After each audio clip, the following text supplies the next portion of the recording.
بكل وضوح يبدو أن الإعلام الجزائري لم يتعلم شيئا من كرة القدم ومن هرطقات الماضي. الهزائم لا تنسج بالمؤامرات، وإنما تصنع على أرض الملعب.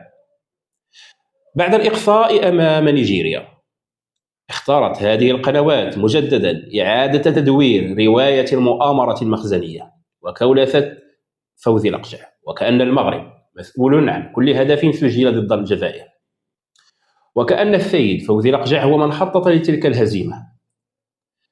المحللون الرياضيون الأفارقة والدوليون المتابعون عن كتب للبطولة أجمعوا على ضعف أداء المنتخب الجزائري أمام نيجيريا، مؤكدين أن الخسارة كانت نتيجة المستوى الضعيف الفني نفسه وليس بسبب أي تلاعبات أو مؤامرات.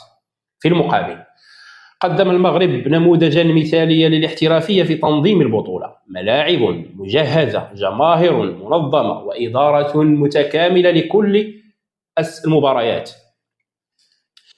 جعلت هذه النسخة واحدة من أفضل نسخ كأس إفريقيا على الإطلاق، تجربة فريدة أعادت الكرة الإفريقية إلى الطريق الصحيح، وبها انبهر الجميع بحجم الإنجاز المغربي.